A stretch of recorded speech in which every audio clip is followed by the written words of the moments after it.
continuing to talk about football as senior receiver. Dejuan Dantlzer joins us on Trailblazer Weekly. And Dejuan, we appreciate you taking time out of your busy schedule. You got team meetings coming up in just a little bit. You got one more regular season game and one more opportunity to suit up in front of the home crowd coming up, and that will be exciting on Saturday. Thanks so much for being on the show with us today. I appreciate you guys having me. And we appreciate you and all the other student athletes that put in all the time and effort to put on a good show for us week in and week out. I mean, we've said it before and kind of joked, but half serious too. Without you guys putting in the work you put in, we don't have a job and we don't have a show, and we just appreciate all you student athletes do. Let's talk about this game on Saturday. You and I were just talking during the break, actually, and everybody wanted to leave that stadium with a win. I mean, and that obviously the clear-cut goal. You guys came in, you had a halftime lead. Obviously, you come up just a little bit short, but man, what a fantastic game of football! It was a great atmosphere.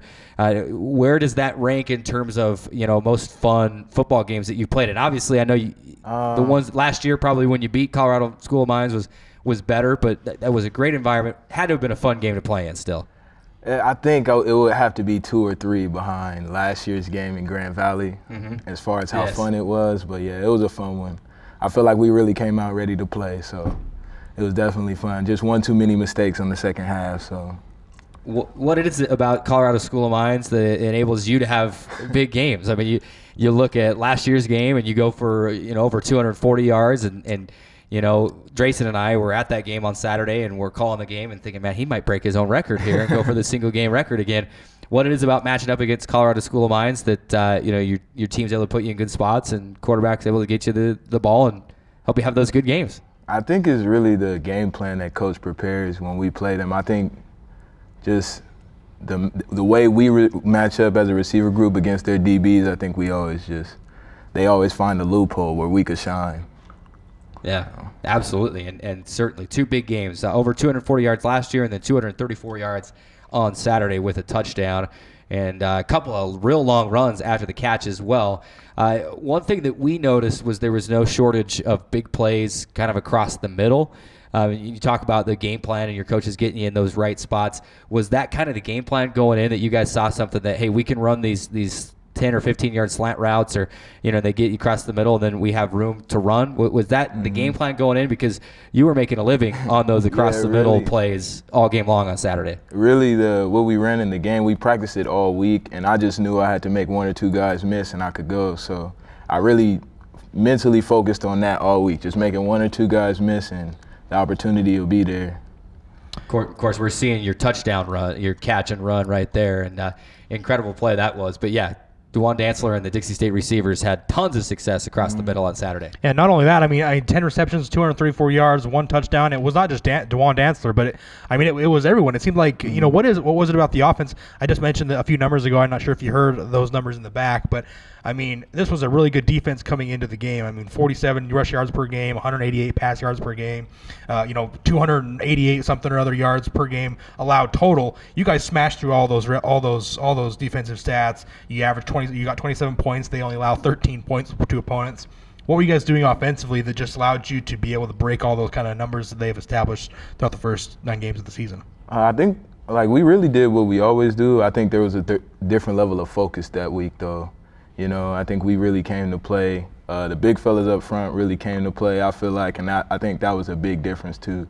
Like Keaton having enough time, or the quarterbacks having enough time to get us the ball makes a big difference. And then, CJ always does his thing, and the backs always do their thing too. So I think we really it was more of the mental focus towards that game, I feel like, made the difference. And what were you guys' mindset? Obviously, you I think we mentioned on the broadcast, we're not sure that Mines has ever trailed in a game all season, let alone trail at halftime, as you guys were leading that game at the half. What was your kind of mindset as you went into halftime? You realized you were playing very well, you were moving the ball very well, you were stopping what they did best, which was just run the football and run it some more, and you were limiting that to a pretty good in the first half. What was your mindset coming out of halftime to continue to have success?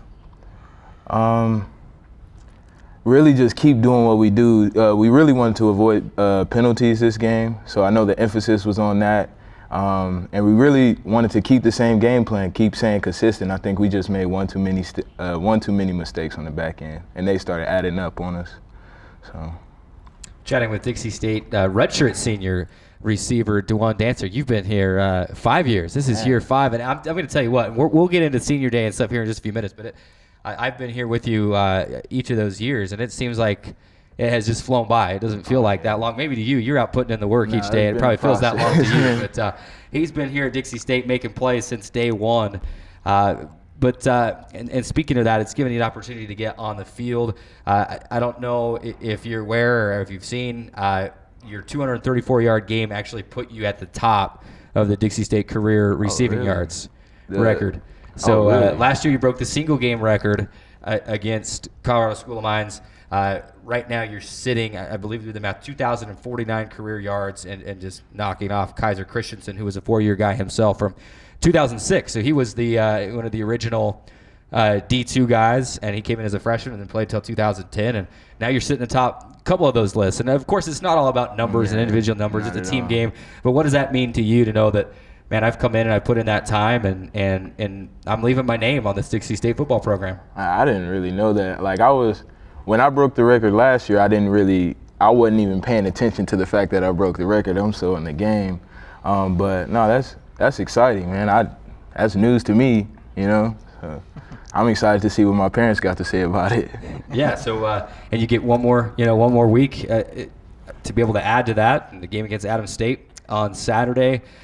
Let's look back over this season. Obviously, it's your senior season. What's it been like to be part of this team? Because this team has got to be probably the most different team of any of the other college teams, just because naturally with the coaching staff change and a few other players coming in, just that not only was there the task of, hey, a new season, but you've got to learn a little new system, you've got new teammates, you've got new coaches, you got to, it's like freshman year all over again. You got to rebuild that chemistry. What's it been like to be part of this team and that it has been able to put all that behind them and come together and continue to win and continue to build on the winning tradition that was already set here? To be completely honest, it was kind of hard to adjust at first. Like, I think when it came to football and the X's and O's, they made it real simple to just worry about that. But it was hard to adjust at first. But once we got going, I felt like you could feel it, we were starting to come together. I wish I had more time to really build some chemistry and, build something great, but, you could tell we started catching our stride towards the end, at least offensively, chemistry-wise, but it was tough at first, I'm not going to lie. Which is to be expected. I mean, That's a big change. Right. That's a big change, and you guys have handled it wonderfully, especially with, the situation with, Abe passing away in the spring, and you guys have just right from the start have had a lot of adversity. You've worked through that. It's been incredible to watch you guys this season. Incredible season. And not only that, it's always tough to switch coaching staffs in the middle of your career here at Dixie State, and to say not only you had a great season this year, but you had a great season last year where you set the all-time wins record in the Division II era. You've already done that this season with a chance to improve that record. So I mean, not only have you put on the on-field stats of all receiving yards in a game, receiving yards through a career here at Dixie State, but you've also been a part of 2 programs and 2 teams that have set own records for themselves and records as far as the program goes, and you have a chance to improve that on Saturday. What's it been like for you to know that you've laid a great foundation here as a senior, and now as they move into Division I next year, you've laid a great foundation here in the RMAC to where you've had back-to-back seasons where you've matched the highest amount of wins record? I'm excited, man. It's excited to be able to have that momentum going into there. That's why I'm so excited about Saturday. I hope we could get that 8th win. Just to send them with some momentum going D1.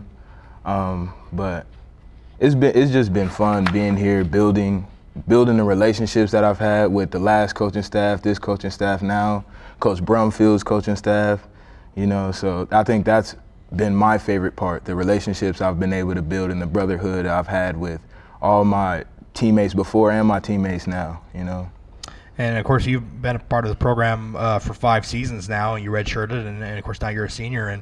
And so how would you maybe go back and summarize your time here at Dixie State, through the ups and the downs, through the adversity, and culminating last year, obviously, with your 7th win, the win over Mines, and this season you got off to a great start. And, how would you kind of just summarize your entire 5 years here at Dixie State? Man, Maybe we don't have enough time for all man, I've learned so much about myself, being at school here, I really enjoyed the school here. That was a hard adjustment at first for me, but I really enjoyed going to school here. I feel like I learned a lot. I learned a lot from the people that have guided me to the point I'm at now, you know. And I'm excited for the future, not only for myself, but for a lot of people that are around me right now, including all my teammates, you know. I'm excited for their future. I'm excited for my other seniors' future, just to see where we end up and to be able to come back, you know. I'm excited for that too. But I wish I could summarize it for you. It's been a mission, you know. It's been a grind out here.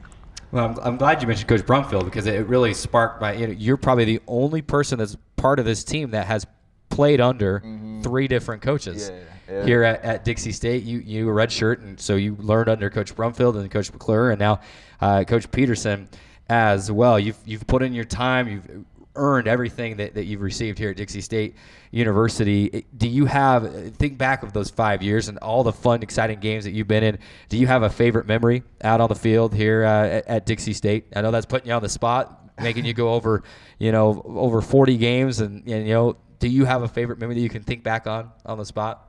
Out there on the field? On the spot, it would have to be probably when we broke the winning record last year as a team. Just being able to celebrate, it was a long road. That was fun, though. I remember that bus trip like it was yesterday. It was so easy to ride home, It was a fun game. It was a fun celebration when we got home, I think that would have to be one of my favorites. Of course, now it's exciting as you get a chance to do that again, on Saturday. And all that, do it at home as well. Right. Do it at home. Right. You're about to ride a bus. Right. Forget the bus ride. You can go and you have the celebration, you have fun without the bus ride.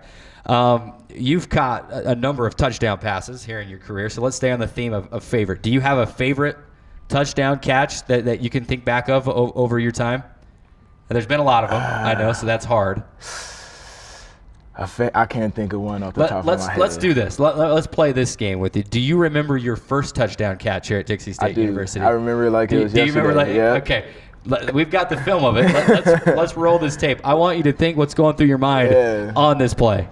Sell the block and catch the ball. I knew I would be wide open. I just knew I had to catch it and don't get caught. And for those of you radio listeners that are listening right now, you can't see the replay that's running. This was the famous halfback pass. This was the first game that both C.J. Luongo and Dejuan Dantlzer had played in at Dixie State University, and they hooked up for the game-winning touchdown. It was in the third quarter, but it ended up to be the game winner. It was a 21-14 final over New Mexico Highlands. And Tyson Blackner, the quarterback at the time, he swung it out to his left. C.J. Luongo, the left-handed running back, makes the catch and then throws it downfield to a wide-open Dejuan Dantzler who scampers into the end zone. That was his first career touchdown catch. And, who'd have thought you'd make your first career touchdown catch from a running back? Right. Whatever it takes to win, right? I just remember seeing that play. I was on the call for that play, and I was thinking about it today as we we're getting ready for the show, that it's just incredible that it was CJ that threw you that pass because you've been together all 4 years together, and I'm sure that touchdown has stuck with you throughout your career. Definitely. Now, I think about it all the time. I've caught touchdown passes from more quarterbacks than I've had coaches here, So just having a running back touchdown too, just to add under, is a good feeling. Well, there's just something about a trick play, right? And when it's executed successfully, that just feels just awesome to be able to do that. And that was his first career touchdown pass. He's had many more, and including one on Saturday last week, and hope to be able to find the end zone a couple of times this weekend. We'll run out of time on the segment, Dejuan, but we appreciate you stopping by the studio. It's been an absolute honor and a blast to watch you play over these last 4 years, and excited to be able to do it at home one more time on Saturday. Thank you, sir. Thank you. I really appreciate it. Thanks so much for joining us